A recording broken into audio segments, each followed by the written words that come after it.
TV 999 news కి స్వాగతం. ముందుగా ముఖ్యాంశాలు.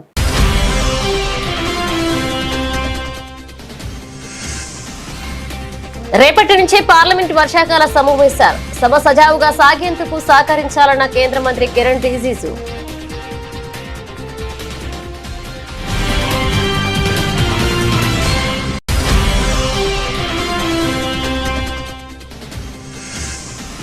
పార్లమెంట్ వర్షాకాల సమావేశాల ముంగిట సర్వపక్ష సమావేశం. కేంద్ర మంత్రి కిరణ్ రిజిజు నేతృత్వంలో వ్యూహాత్మక భేటీ.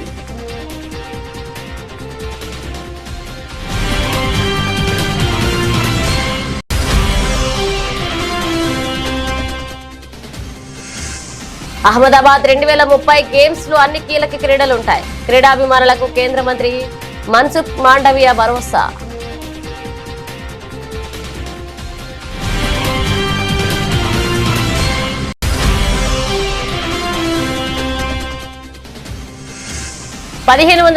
లో సంస్కృతిని లూటీ చేసి దేవాలయాలను కూల్చారు. బాబర్ కి ఔలాద్ అనుకునే వారికి సీఎం యోగి గట్టి హెచ్చరిక.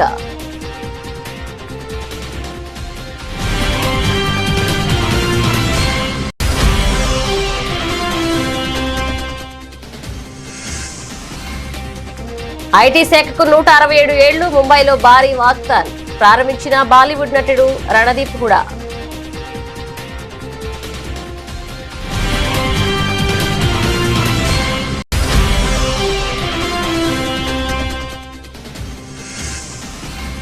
మహిళా సాధికారతకు సీఎం రేవంత్ రెడ్డి సరికొత్త బూస్టింగ్. ఎఫ్ఎల్ఓ భవన నిర్మాణానికి శిల్పారామం పక్కన 1000 గజాల స్థలం కేటాయింపు.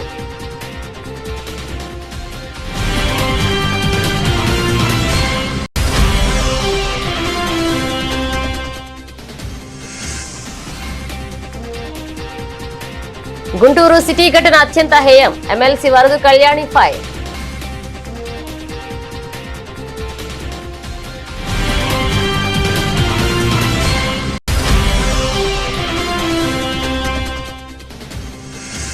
తీవ్రతరమవుతున్న ఎల్నినో పరిస్థితులు. రైతులకు మంత్రి సీతక్క కీలక విజ్ఞప్తి. జూలై 20 నుంచి జలశ్రీ షూరు.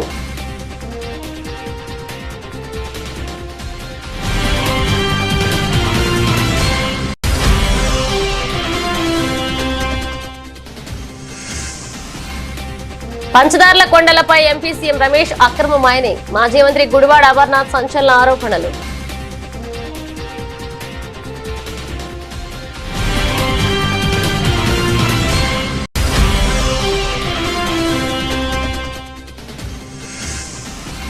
బీఆర్ఎస్ నిరుద్యోగ సభ కేవలం ఎమ్మెల్సీ ఓట్ల కోసమే. సరూర్ నగర్ సభపై బీజేపీ నేత కాసు వెంకటేశ్వర్లు ఫైర్.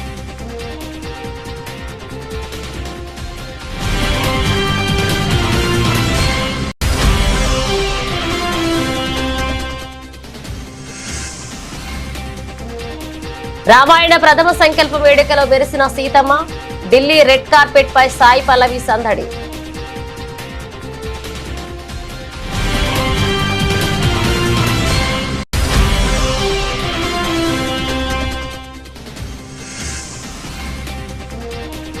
టోక్యోలో సింధు తుఫాన్. చరిత్ర సృష్టించిన భారత స్టార్ షట్లర్.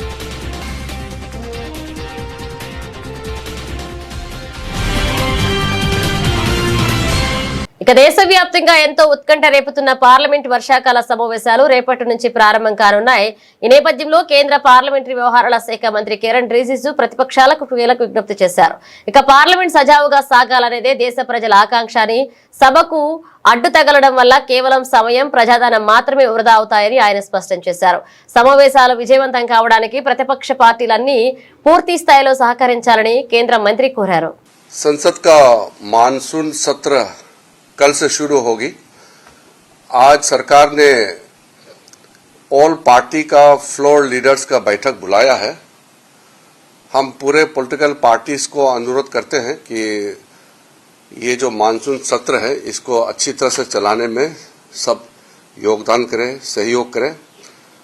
पार्लियामेंट सबका है और सरकार जो भी बिजनेस बिल्स लेके आएंगे, मैं उम्मीद करता हूं कि सारे अपोजिशन पार्टीज और रूलिंग पार्टी सारे मेंबर्स अच्छी तरह से हिस्सा लेंगे। पार्लियामेंट जितना अच्छा से चलेगा उतना ही देश का भला होगा। हम संसदीय लोकतंत्र में रहते हैं और लोगों के द्वारा चुने हुए जो प्रतिनिधि हैं वो अपने अपने बात पार्लियामेंट में रखने का मौका मिलता है और हम अच्छी तरह से जोरदार बहस करें। कोई पार्टी या कोई मेंबर अपना जो भी बात रखना चाहता है पार्लियामेंट में पूरा रख सकते हैं। और एक और मैं विपक्ष के साथियों को कहना चाहता हूं कि पहले में भी पार्लियामेंट को काफी चलाने में दिक्कत आई थी क्योंकि हंगामा बहुत ज्यादा हुआ था। हंगामा होने से कोई लाभ नहीं होता है और लोग पसंद नहीं करता है। लोग चाहते हैं कि पार्लियामेंट सुचारू रूप से चले, ये सब चाहते हैं, देश का जनता चाहते हैं, हम सब भी यही चाहते हैं। पार्लियामेंट में हंगामा करने से पॉलिटिकल लाभ मिलता नहीं है, ये सिद्ध हो गया है। इसलिए मैं फिर से सब पार्टी के नेताओं को मैं अनुरोध करता हूं कि पार्लियामेंट अच्छी तरह से चले, इसमें सब लोग योगदान करें और हम भी विपक्ष के बात सुनेंगे।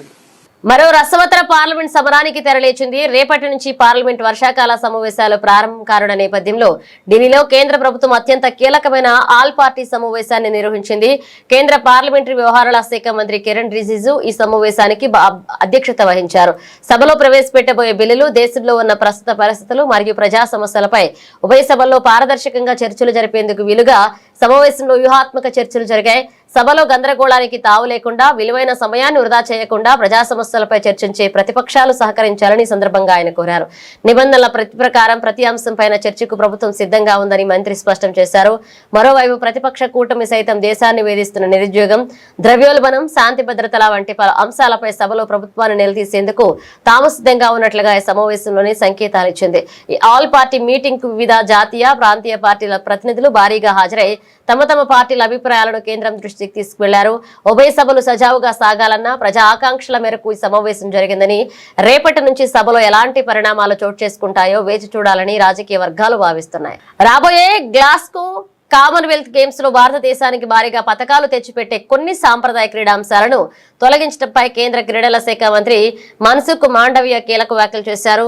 గ్లాస్గో గేమ్స్ జాబితా నుంచి భారత్ బలంగా ఉన్న క్రీడల మాయమవడం కొంత నిరాశ కలిగించే విషయమే అయినప్పటికీ మన క్రీడాకారులు అధైర్యపడాల్సిన అవసరం లేదు అని ఆయన స్పష్టం చేశారు. ఇక భారతదేశం ప్రతిష్టాత్మకంగా ఆతిథ్యం ఇవ్వబోతున్న అహ్మదాబాద్ 2030 కామన్వెల్త్ గేమ్స్ లో అన్ని కీలక క్రీడాంశాలు ఖచ్చితంగా భాగమవుతాయంటూ మంత్రి ఘంటాపథంగా చెప్పారు. BWF वर्ल्ड चैंपियनशिप 2026 के ऑफिशियल मैस्कोट एवं एंथम के लॉन्चिंग के अवसर पर हमारे बीच में उपस्थित बैडमिंटन फेडरेशन के अध्यक्ष, आसाम के यशस्वी मुख्यमंत्री आदरणीय हेमंता जी, आदरणीय पवित्रा जी, आदरणीय हरिरंजन जी, गोपी जी, सभी उपस्थित एथलीट प्रेमी भाइयों एवं बहनों, आज मुझे खुशी है कि देश में बैडमिंटन की वर्ल्ड चैंपियनशिप हो रही है। देश में स्पोर्ट्स का कल्चर आगे बढ़ता जा रहा है। 17 साल के बाद फिर से एक बार देश में बैडमिंटन की वर्ल्ड चैंपियनशिप आयोजित हो रही है। उसको सफल करने के लिए, उसका हौसला बढ़ाने के लिए हम समझ सकते हैं कि बैडमिंटन फेडरेशन के अध्यक्ष के रूप में तो ठीक है, लेकिन हेमंता जी एक राज्य के मुख्यमंत्री भी है। स्पोर्ट्स को महत्व देते हुए, मुख्यमंत्री होते हुए भी उन्होंने समय निकाला, दिल्ली आए, मुझे भी पर्सनली इनवाइट करा, कहा कि आपको भी आना है। वो दिखाते हैं कि देश में स्पोर्ट्स का महत्व कितना बढ़ता जा रहा है। प्रधानमंत्री जी ने विकसित भारत के साथ स्पोर्ट्स डेवलपमेंट को अलाइन करा है। ఉప ముఖ్యమంత్రి యోగి ఆదిత్యనాథ్ గా మరొకసారి తన ప్రసంగంతో జాతీయ రాజకీయాల్లో తీవ్ర సంచలనం రేపారు. భారతదేశ సంస్కృతిని, దేశ సనాతన సాంప్రదాయాలను తక్కువ చేసి చూసే వలసవాద మనస్తత్వాన్ని ఈ నవభారతం ఎంత మాత్రం అంగీకరించబోదు అని ఆయన స్పష్టం చేశారు. తమను తాము బాబర్ కి ఔలాద్, బాబర్ వారసులుగా భావించే వారు ఎవరైనా సరే ఖచ్చితంగా భారతీయ సంస్కృతిని అంగీకరించి గౌరవించాల్సిందేనని సీఎం యోగి హితవు పలికారు. ముఖ్యంగా మహిళల ఆత్మ గౌరవంతో అడ్డుకోవాలని చూస్తే సహించేది లేదు అని తీవ్ర స్థాయిలో హెచ్చరించారు. భారతదేశ చారిత్రక అంశాలను ప్రస్తావించారు. ఇక 1526వ సంవత్సరంలో విదేశీ దురాక్రమణదారులు భారతదేశంపై దండెత్తి ఇక్కడ సంపదను మాత్రమే కాకుండా దేశ సాంస్కృతిక వైభవాన్ని లూటీ చేశారని, మన పవిత్ర దేవాలయాలను ధ్వంసం చేశారని మండిపడ్డారు. जो भारत का है उसको जाति मत मजहब से ऊपर उठ करके कार्य करना होगा. जो अभी भी अपने को बाबर की संतान समझता है तो मान करके चलिए कि अब भारत के अंदर इस भारत, नया भारत गुलामी की मानसिकता में जीने वाला नहीं है और गुलामी की मानसिकता को मानने वाला भी नहीं है. उन सबको मैं कहूंगा कि अपनी मानसिकता को दुरुस्त करो. भारत के अंदर रहना है तो भारत के अंदर भारत की परंपरा और भारत की संस्कृति को सम्मान देना सीखो. बहन बेटियों की इज्जत के साथ खिलवाड़ करने की कीमत क्या चुकानी पड़ेगी और भारत की आस्था के साथ खिलवाड़ करने की कीमत क्या चुकानी पड़ेगी, यह अगर किसी ने करने का दुस्साहस किया तो डबल इंजन की सरकार इसको कतई स्वीकार नहीं करेगी. 500 वर्ष पहले 1526 में श्री हरि विष्णु की इस पावन धरा को विदेशी आक्रांताओं ने अपवित्र किया था. आक्रांता जब आते हैं तो वह केवल वह खजाना ही नहीं लूटते बल्कि धर्म और संस्कृति को भी रौंदते हैं.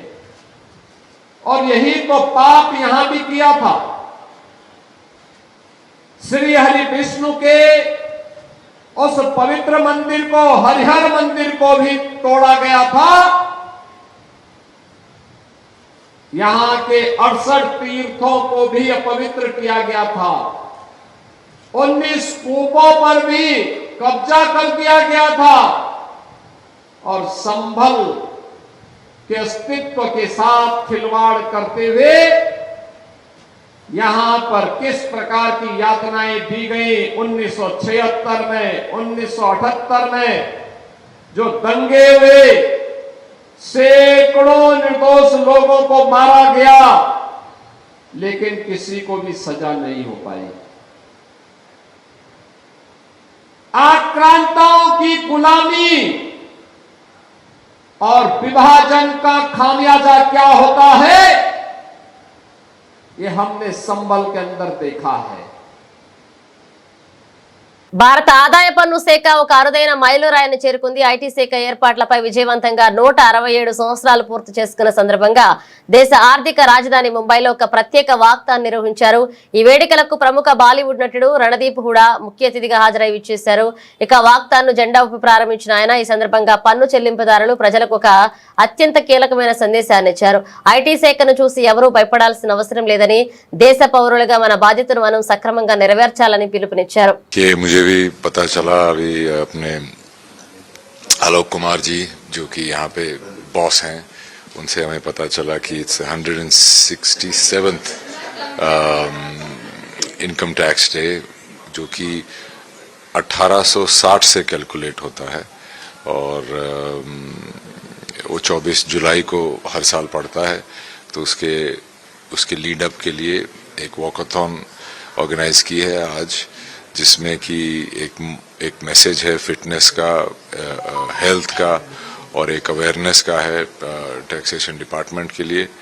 और हम सबको इसका हिस्सा बन के हमें देश के निर्माण में हमें इसको कंट्रीब्यूट करने के लिए हम सब जो टैक्स देते हैं. और मुझे बहुत अच्छा लगा आज सभी लोगों से मिलके जो कि इसके पीछे अब मेरे को उन्होंने टी शर्ट भी दी है इनकम टैक्स डिपार्टमेंट की। पता नहीं लोग क्यों डरते हैं, सब अपनी ड्यूटी करनी चाहिए। రాష్ట్రంలో మహిళా సాధికారత కోసం అనేక కార్యక్రమాలు చేపట్టిన ప్రజాప్రభుత్వం భారతీయ పరిశ్రమల సమైక్య మహిళా విభాగ ప్రధాన కార్యాలయ నిర్మాణం కోసం శిల్పారామం పక్కన 1000 గజాల స్థలాన్ని కేటాయిస్తుందని సీఎం రేవంత్ రెడ్డి ప్రకటించారు. FICCI FLO ఏర్పాటుపై 25 సంవత్సరాలు పూర్తి చేసుకున్న సందర్భంగా ఆ విభాగం ప్రతినిధులు MCR HRDAలో బోధి పెవిలియన్ కు ముఖ్యమంత్రితో సమావేశమయ్యారు. భారతీయ పరిశ్రమల సమైక్య ఏర్పడి 2027 నాటికి 100 సంవత్సరాలు పూర్తి చేసుకుంటున్న నేపథ్యంలో నిర్వహించే కార్యక్రమాలను వివరించారు. ఈ సందర్భంగా సీఎం మాట్లాడుతూ మహిళా సాధికారత కోసం రాష్ట్రంలో చేపట్టిన కార్యక్రమాలను వివరించారు. హైటెక్ City Confederation of India Industry CII కార్యాలయానికి మధ్యలో ఫికీ FLO కార్యాలయం ఏర్పాటు చేయడం ద్వారా ఆ ప్రాంతం ప్రత్యేక ఆకర్షణగా నిలుస్తుందన్నారు. ప్రతిష్టాత్మకంగా నిర్మిస్తున్న భారత్ ఫ్యూచర్ సిటీలో కూడా ఫికీ భాగస్వామ్యం కావాలంటూ ముఖ్యమంత్రి కోరారు. ఫికీ ప్రధాన కార్యాలయం కోసం 1 ఎకరం స్థలం కేటాయిస్తామన్నారు. భారత్ ఫ్యూచర్ సిటీలో ఫార్చ్యూన్ 500 కంపెనీలను నెలకొల్పాలన్నది ప్రభుత్వ సంకల్పమని, ఫికీ మహిళా పారిశ్రామికవేత్తల పాత్ర కూడా చాలా కీలకమవుతుందన్నారు. గుంటూరు నగరంలో టీడీపీ నాయకుడు ఒక మహిళను వివస్త్రను చేసి వేధించిన ఘటన సభ్య సమాజం తలదించుకునేలాగా ఉందని, దీనికి బాధ్యత వహిస్తూ హోంమంత్రి అనిత తన పదవికి రాజీనామా చేయాలని, సీఎం చంద్రబాబు మహిళా లోకానికి క్షమాపణ చెప్పాలని వైసీపీ మహిళా విభాగ రాష్ట్ర అధ్యక్షురాలు ఎమ్మెల్సీ వరదు కళ్యాణి డిమాండ్ చేశారు. విశాఖలోని వైసీపీ సిటీ కార్యాలయంలో ఆమె మీడియాతో మాట్లాడుతూ 15వ తేదీ దారుణం జరిగితే బాధితురాలి ఫిర్యాదును పోలీసులు పట్టించుకోలేదని, మీడియా ద్వారా బయట ప్రపంచానికి తెలియబట్టే సీఎం చంద్రబాబు ట్విట్టర్లో స్పందించారన్నారు. ఈ 3 రోజుల స్థానిక ఎమ్మెల్యే గల్లా మాధవి సెటిల్మెంట్ చేయడానికి ప్రయత్నించారన్నారు. ఒక మహిళకు అన్యాయం జరిగితే సాటి మహిళగా హోంమంత్రి, ఎమ్మెల్యే అలాగే మహిళా కమిషన్ చైర్పర్సన్ పట్టించుకోకపోవడం దారుణమన్నారు. అవమానం జరిగింది. ఈ రాష్ట్రంలో ఒక చట్టం, న్యాయం అలాంటివి ఏమీ అమలు కావా ఈ కూటమి ప్రభుత్వంలో నేను అడుగుతున్నాను. రెడ్ బుక్ రాజ్యాంగానికి పరాకాష్ఠగా ఉంది ఈ సంఘటన. ఎన్ని సంఘటనలు జరుగుతూ ఉన్నాయి. ప్రతి సంఘటనలో మహిళల మీద దాడులు అవ్వచ్చు, అత్యాచారాలు అవ్వచ్చు, హత్యలు అవ్వచ్చు, మహిళల మీద వేధింపులు అవ్వచ్చు. ప్రతి సంఘటనలో కూడా కూటమి నాయకులే ప్రముఖ పాత్ర పోషిస్తూ ఉండే పరిస్థితి చూస్తూ ఉన్నాం. ఎవరి మీద మీరు చర్యలు తీసుకున్నారు? ఈ గుంటూరు జిల్లాలో జరిగిన సంఘటనలో 3 రోజులు ఎందుకు జాప్యం జరిగింది? తెలిసిన విషయం ఏంటంటే అక్కడ స్థానిక ఎమ్మెల్యే అయిన గల్లా మాధవి గారు ఆమె అనుచరులు కలిపి సెటిల్మెంట్ చేయడానికి ప్రయత్నించారంట. అంటే ప్రతి సంఘటనలో కూడా సెటిల్మెంట్తో కాలం వెల్లబూస్తూ ఉండే పరిస్థితి. ఇక్కడ చట్టం, న్యాయం ఏమీ ఉండవు. రెడ్ బుక్ రాజ్యాంగం, వాళ్ళ అనుచరులు ఏం చేసినా, మహిళల్ని వేధించినా ఎటువంటి చర్యలు ఉండవు. నాయకులే ఇలా చేస్తూ ఉంటే ఎటువంటి చర్యలు తీసుకోవట్లేదు. కాబట్టి ఈరోజు గ్రామ స్థాయిలో, అలాగే వార్డు స్థాయిలో, డివిజన్ స్థాయిలో కూడా తెలుగుదేశం పార్టీ కార్యకర్తలు ఈరోజు ఇలాంటి దుర్మార్గకరమైన సంఘటనలు చేస్తూ ఉండే పరిస్థితి మనం చూస్తూ ఉన్నాం. అసలు తాలిబాన్ల రాజ్యంలా ఉన్నట్టుగా ఉంది. తెలుగుదేశం పార్టీ అంటే, టీడీపీ అంటే తెలుగుదేశం పార్టీ, కానీ ఈ ఆంధ్రప్రదేశ్ రాష్ట్రంలో టీడీపీ అంటే తెలుగు దుశ్శాసన పార్టీగా మారిపోయింది. టీడీపీ అంటే తెలుగు దుర్మార్గుల పార్టీగా ఈరోజు మారిపోయింది. ఇంత దారుణమా? అసలు ఆటవిక రాజ్యంలో కూడా ఎలాంటి సంఘటనలు జరగవు. అసలు మహిళలకి ఇంట్లో ఉన్న రక్షణ లేదు, బయటకు వెళ్ళిన రక్షణ లేదు. అసలు లా అండ్ ఆర్డర్ పూర్తిగా ఫెయిల్ అయిపోయింది కూటమి అధికారంలోకి వచ్చాక. అసలు చంద్రబాబు నాయుడు గారు అసలు మహిళా హోంమంత్రి ఏం చేస్తున్నారు 3 రోజులైనా? ఇలాంటి సంఘటన జరిగినందుకు ఒక మహిళ అయిన హోంమంత్రి సిగ్గుతో తలదించుకోవాలి. ఆమె నైతిక బాధ్యత వహించి రాజీనామా చేయాలి. తన పార్టీ కార్యకర్త, తన పార్టీ వార్డు ఇన్ఛార్జ్ ఈ విధంగా చేశాడు. రాష్ట్రంలో తీవ్రమవుతున్న ఎల్నినో వాతావరణ పరిస్థితులపై ప్రభుత్వం అప్రమత్తమైంది. వర్షాభావ పరిస్థితులు, పడిపోతున్న భూగర్భ జలాల నేపథ్యంలో రాష్ట్ర పంచాయతీరాజ్ గ్రామీణాభివృద్ధి శాఖ మంత్రి సీతక్క రైతులకు మరియు ప్రజలకు విజ్ఞప్తి చేశారు. ప్రస్తుత పరిస్థితుల్లో త్రాగునీటి అవసరాలకే మన మొదటి ప్రాధాన్యత అని స్పష్టం చేశారు. ఇక రైతులు అప్రమత్తంగా ఉండి ప్రత్యామ్నాయ పంటలు, ఆరుతడి పంటలు సాగు వైపు మొగ్గు చూపాలన్నారు. ఈ నీటి సంక్షోభాన్ని ఎదుర్కొనేందుకు సీఎం రేవంత్ రెడ్డి నాయకత్వంలో జూలై 20 నుంచి రాష్ట్ర వ్యాప్తంగా ప్రతిష్టాత్మక జలసిరి కార్యక్రమాన్ని ప్రారంభిస్తున్నట్లుగా మంత్రి సీతక్క వెల్లడించారు. తెలంగాణ రాష్ట్ర ప్రజలందరికీ పేరు పేరున నమస్కారాలు తెలియజేస్తూ, ప్రస్తుత పరిస్థితి వర్షాభావ పరిస్థితుల మూలంగా ఎల్నినో తీవ్రంగా ఉండడంతో మరి పంటలు పండే పరిస్థితి లేదు. కాబట్టి రైతాంగానికి, రాష్ట్ర ప్రజలకు అందరికీ మా విజ్ఞప్తి, ముఖ్యంగా ఆరుతడి పంటలు వేసుకోవడం మూలంగా రైతాంగం నష్టపోకుండా ఉంటది కాబట్టి వర్షాభావ పరిస్థితులలో మరి వర్షాధారిత పంటలు వేయడం మూలంగా రైతాంగానికి నష్టం జరుగుతుంది. దయచేసి పంట మార్పిడికి రండి, ఆరుతడి పంటలు వేసుకొని మరి వాటి ద్వారా కూడా ఆదాయాన్ని పెంచుకునేటువంటి అవకాశాలను సృష్టించుకోవాలని కోరుకుంటూ, మనకు రోజు రోజుకు ఎండల తీవ్రత కూడా ఉండడంతో భూగర్భ జలాలు కూడా అడుగంటుతున్నటువంటి నేపథ్యంలో మరి ఇప్పుడున్నటువంటి నీటి వనరులను కూడా తాగునీటి కోసమే అత్యంత ప్రాధాన్యత ఇవ్వడం జరుగుతుంది. మన ముఖ్యమంత్రి గారి ఆలోచన మేరకు ఇప్పుడున్నటువంటి నీటి సరస్సులలో వ్యవసాయ ఆధారిత పంటలు దాని కింద వేసి ఆ ఉన్న చెరువులలో ఉన్నటువంటి నీటిని వాడుకుంటే రాబోయే కాలంలో మంచినీటి ఎద్దడి వస్తుంది. కాబట్టి దయచేసి చెరువుల కింద, కుంటల కింద, డ్యాముల కింద కూడా వర్షాధారిత పంటలు వేయకుండా ఆరుతడి పంటలు వేసి ఈ ఉన్న నీటిని మనం తాగడం కోసము ఉపయోగించుకుంటే ఫస్ట్ ప్రతి మనిషికి గాలి తర్వాత నీరే ముఖ్యం. కాబట్టి తాగడానికి కోసము నీరు నిల్వ ఉంచుకుంటేనే ఈ తీవ్రమైనటువంటి ఎల్నినో ప్రభావం నుంచి ప్రజలందరూ కూడా సురక్షితంగా ఉండగలుగుతారు. అదేవిధంగా ఈ ఎల్నినో ప్రభావంలో నీటి ఎద్దడి తలెత్తకుండా ఉండేందుకు గాను మరి ముఖ్యమంత్రి గారి ఆదేశాలనుసారం రాష్ట్రంలో జలశ్రీ కార్యక్రమాన్ని కూడా సోమవారం నుంచి ప్రారంభిస్తున్నాం. ఈ జలశ్రీ కార్యక్రమము ఉపాధి హామీ ద్వారా చేయబోతున్న ఈ కార్యక్రమంలో మరి ఇంటి కోసం ఇంకుడు గుంతలు, ఊరు కోసం ఊటికుంట, పంట కోసం. ఉమ్మడి విశాఖ జిల్లాలో మైనింగ్ వ్యవహారం మరొకసారి రాజకీయంగా తీవ్ర దుమారం రేపుతుంది. ప్రముఖ పుణ్యక్షేత్రమైన పంచదార్ల కొండలపై అధికార కూటమి ఎంపీ సీఎం రమేష్ అక్రమ మైనింగ్ కు పాల్పడుతున్నారు అంటూ వైసీపీ సీనియర్ నేత మాజీ మంత్రి గుడివాడ అమర్నాథ్ సంచలన ఆరోపణలు చేశారు. ఎంపీ అనుచరులు జరుపుతున్న ఈ అక్రమ త్రవ్వకాల వల్ల అక్కడ శతాబ్దాల చరిత్ర కలిగి పురాతన ఉమా ధర్మలింగేశ్వర స్వామి ఆలయ ఉనికికే ప్రమాదం ఏర్పడిందని ఆయన తీవ్ర ఆందోళన వ్యక్తం చేశారు. ప్రజలకి పరిసర జిల్లాలో ఉన్నటువంటి ప్రజలకి కొత్తగా చెప్పాల్సినటువంటి పని లేదు.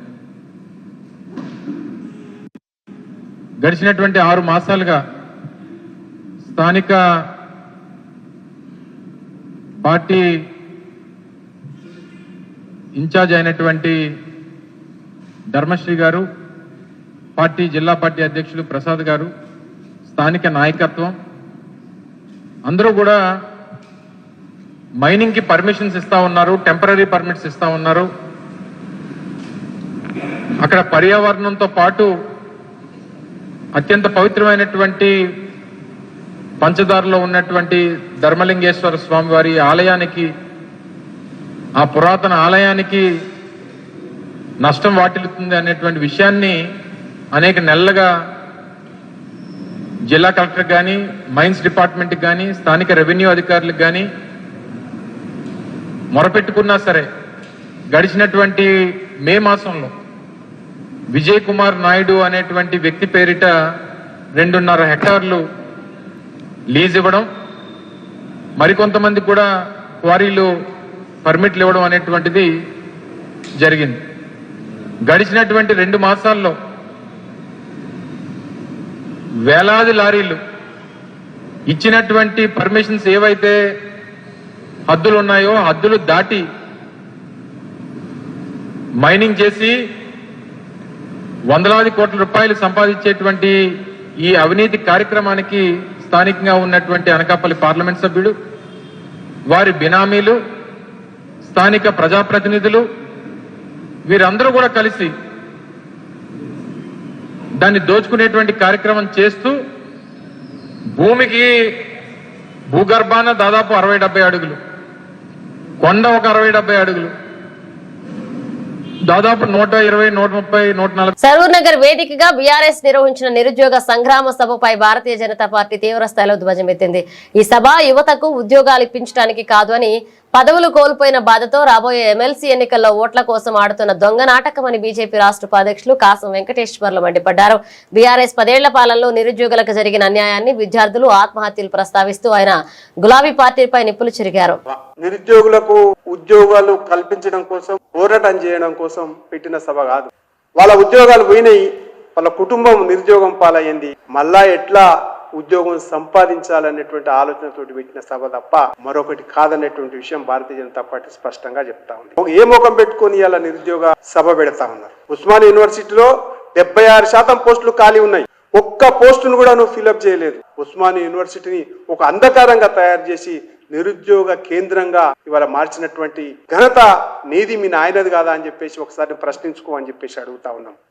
కులానికి ఒక గురుకులం, మతానికి ఒక గురుకులం పెట్టేసి అసలు నాణ్యమైనటువంటి విద్య పెడతానని చెప్పేసి హామీ ఇచ్చి పురుగుల బువ్వ, నాసిరకం బువ్వ పెట్టేస్తే 740 మంది విద్యార్థులు చనిపోవడానికి కారణమైనటువంటి వాళ్ళు బీఆర్ఎస్ అయ్యా కొడుకులు కాదనేటువంటి విషయం మేము అడుగుతా ఉన్నాం. ఇవాళ కాంగ్రెస్ పార్టీ కూడా వచ్చి 2 సంవత్సరాలు కాలేదు, అదే గురుకులాలలో 146 మంది రేవంత్ రెడ్డి గారి నాయకత్వంలో పురుగుల బువ్వదిని చనిపోయినటువంటి విషయం వాస్తవం కదా? బీఆర్ఎస్ పార్టీ అధికారంలోకి వచ్చినప్పుడు 1,27,000 ఉద్యోగాలు ఖాళీ ఉన్నాయని చెప్పేసి అసెంబ్లీ సాక్షిగా చెప్పి కేవలం 27,000 ఉద్యోగాలు మాత్రమే ఇచ్చి, అవి కూడా పోలీస్ కానిస్టేబుల్, డ్రైవర్లు, విద్యాశాఖలో టీచర్లు తప్ప మిగతా అన్నింటిని కూడా గాలికి వదిలేసినటువంటి మాట వాస్తవం కాదా? కేటీఆర్ దీనికి సమాధానం చెప్పినవా? ఇవాళ చెప్పకపోవడం నీ సిగ్గుమల్లతనానికి నిదర్శనం అనేటువంటి విషయం ఈ సందర్భంగా Bharatiya Janata party ప్రశ్నిస్తుంది. Group 1 paper ని 3 సార్లు లీక్ చేసినావు, 3 సార్లు పరీక్ష రాయించినావు, 3 సార్లు వాయిదా వేసినావు. గ్రూప్ 2, గ్రూప్ 3 నియామకాలని ఇన్ని 10 సంవత్సరాల్లో ఎప్పటి కూడా పూర్తి చేయకపోవడం నీ చేతగాని పతనానికి నిదర్శనం కాదా కేటీఆర్ అని చెప్పేసి మేము అడుగుతా ఉన్నాం. ఏజ్ బార్ అయిపోతా ఉంటే ఉద్యోగాలు పడక యువకులందరూ నిరుద్యోగులు ఆత్మహత్య చేసుకున్నటువంటి సంఘటనలు ఆ కాలంలో 10 ఏళ్ల కాలంలో కోకొల్లలకు నడిచి ఉద్యోగాలు భారతీయ సినిమా చరిత్రలోని అత్యంత భారీ బడ్జెట్ తో ప్రతిష్టాత్మకంగా రూపుదిద్దుకుంటున్న దృశ్య కావ్యం రామాయణం ప్రమోషన్ల శంఖారావం పూరింది. ఈ ప్రతిష్టాత్మక చిత్రం యొక్క ప్రమోషనల్ జర్నీని మేకర్స్ ఢిల్లీలో అత్యంత వైభవంగా నిర్వహించిన ప్రథమ సంకల్పం ఈవెంట్ లో ప్రారంభించారు. Mega event red carpet Tollywood and Kollywood queen సహజ నటి సాయి పల్లవి ప్రత్యేక ఆకర్షణగా నిలిచారు.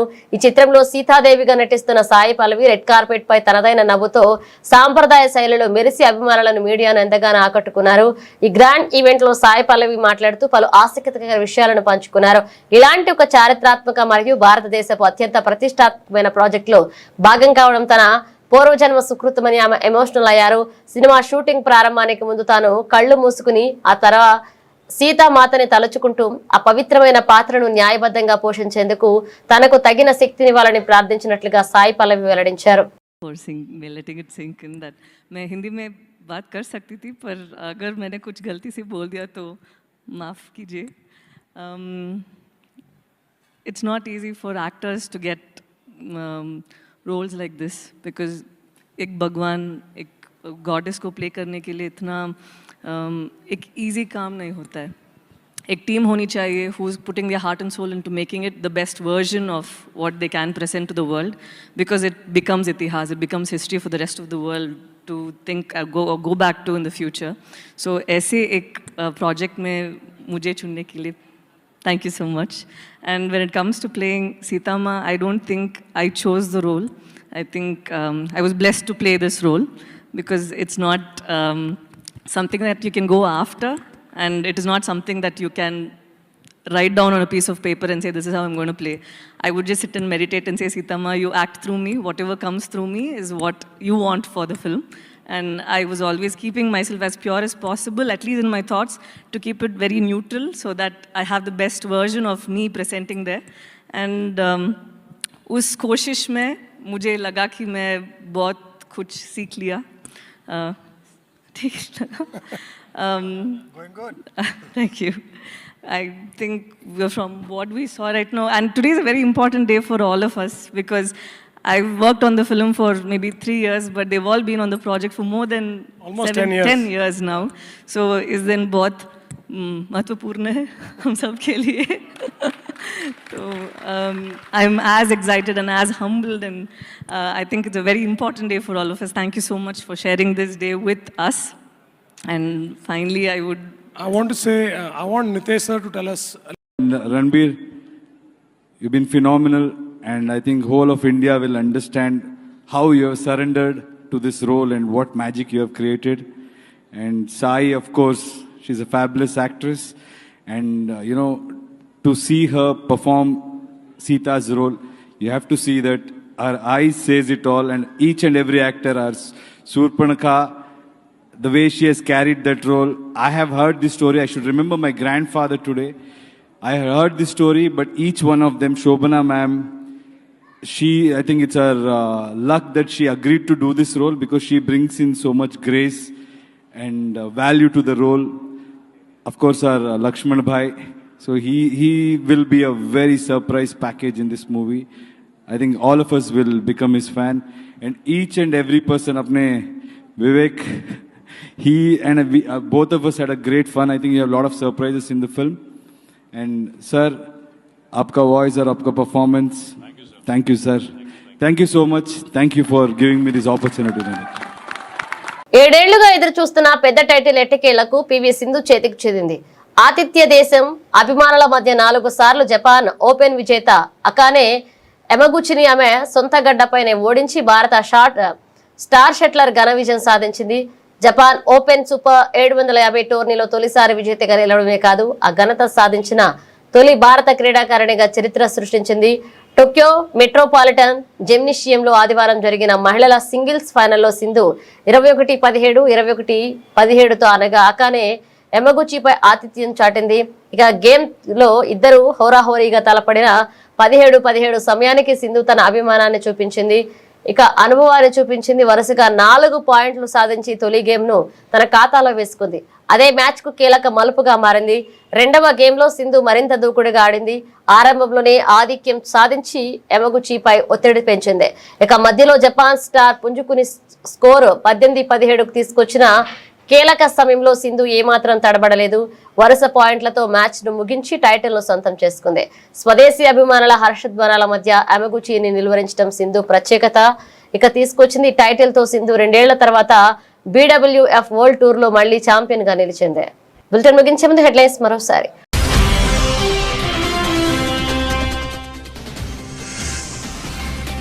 రేపటి నుంచి పార్లమెంట్ వర్షాకాల సమావేశాలు. సభ సజావుగా సాగేందుకు సహకరించాలన్న కేంద్ర మంత్రి కిరణ్ రిజిజు.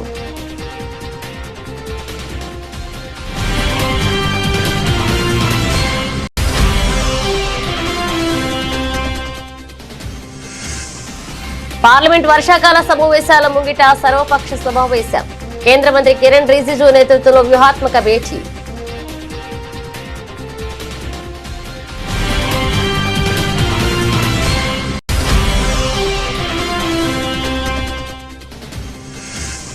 అహ్మదాబాద్ 2030 గేమ్స్ లో అన్ని కీలక క్రీడలుంటాయి. క్రీడాభిమానులకు కేంద్ర మంత్రి మన్సుఖ్ మాండవియా భరోసా.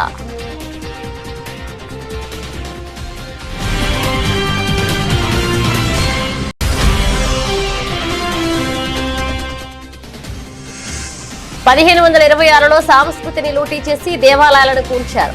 బాబర్ కి ఔలాద్ అనుకునే వారికి సీఎం యోగి గట్టి హెచ్చరిక.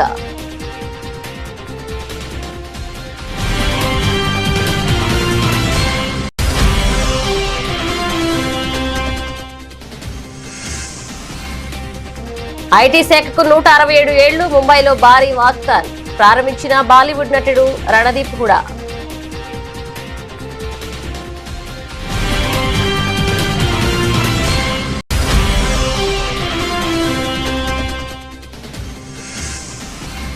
మహిళా సాధికారతకు సీఎం రేవంత్ రెడ్డి సరికొత్త బూస్టింగ్.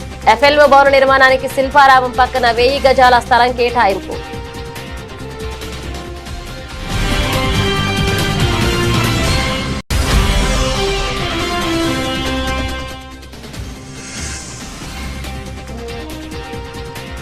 గుంటూరు సిటీ ఘటన అత్యంత హేయం. MLC Varadu Kalyani fire.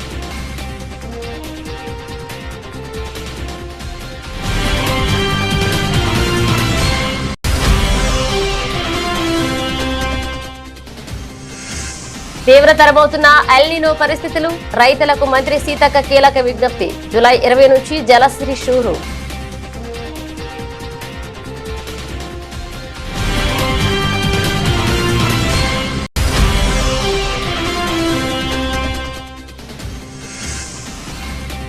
పంచదార్ల కొండలపై ఎంపీ సీఎం రమేష్ అక్రమ మైనింగ్. మాజీ మంత్రి గుడివాడ అమర్నాథ్ సంచలన ఆరోపణలు.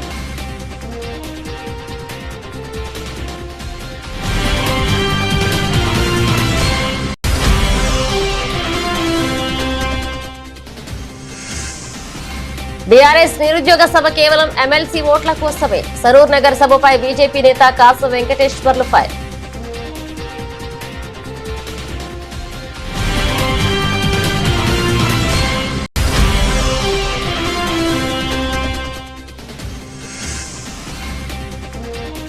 రామాయణ ప్రథమ సంకల్ప వేడుకలో మెరిసిన సీతమ్మ.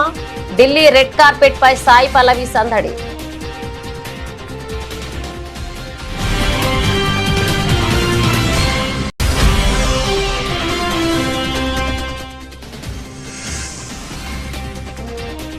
టోక్యోలో సింధు తుఫాన్ చరిత్ర సృష్టించిన భారత స్టార్ షట్లర్.